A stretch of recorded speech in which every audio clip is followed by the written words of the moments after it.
by WebEx. Senator Duckworth, are you out there? I sure am, Mr. Chairman. I'm Welcome. so glad we're having this hearing. Yeah, me Thank you. too. Thank you, ma'am. I just want to just start off by talking a little bit about oil and the global economy. Uh, the narrative that one individual in one country can control the global oil economy is a false narrative.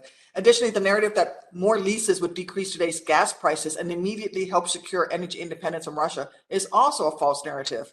There are almost 9,000 leases on federal lands right now that go unused every year. And new leases take 3 to 10 years to get online to start contributing to the global market with little comprehensive effect. And in fact, there are 3,000 leases where the oil companies had started drilling, have all the permits, have all the approvals, and they simply have stopped drilling because that was a business decision they made. For example, if Keystone Pipeline, if operable today, would only impact our global production by less than 1%. The United States is the largest producer of oil and natural gas and will produce more oil than ever before by 2023. So the ability to produce is not our problem.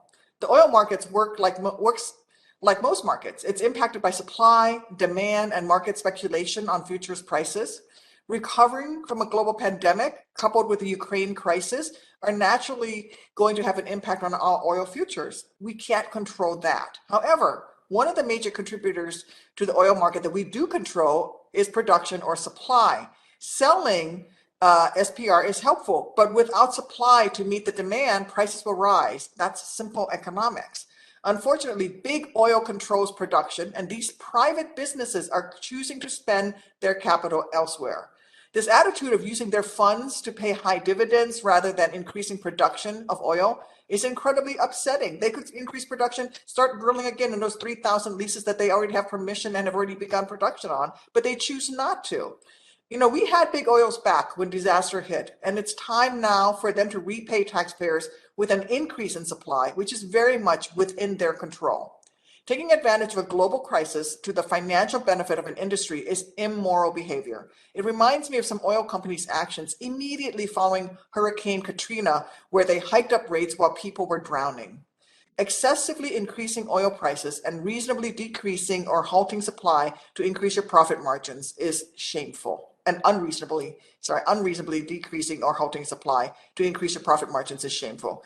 That's why I am introducing the Gas Price Gouging Prevention Act, making it a federal crime during a period of an international crisis affecting the oil markets to sell oil at a price that is unconscionably excessive and indicates the seller is taking unfair advantage of the circumstances related to an international crisis to increase prices unreasonably. Protecting hardworking American families from corporate greed, in my view, should be a bipartisan goal, as I hope this bill will be. Of course, the legislative process can be difficult and lengthy, we all know that, and we must also push the federal government to exhaust all existing authority to crack down on greedy price gouging practices. That's why I called on President Biden to direct Attorney General Merrick Garland to establish a gasoline price gouging enforcement task force to carefully monitor and investigate oil and gas markets potential violations of criminal or civil laws, including gasoline price gouging. These actions will signify that Congress will not sit idly by and allow any corporation to abuse their power by unfairly taking money from hardworking Americans' families.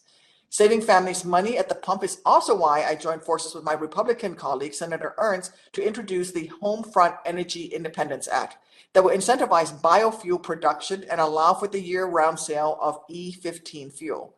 This will give families a significantly cheaper fuel option at the pump, saving more than 50 cents per gallon, which leads finally to my first question. Secretary Mavis, I have been a huge fan of yours over the years, and I think that if we've learned anything from the market these last few years, it is that we must lower our dependence on fossil fuels and shift to renewable energy, because if we remain fully and solely dependent on the oil market, we will continue to have an erratic future.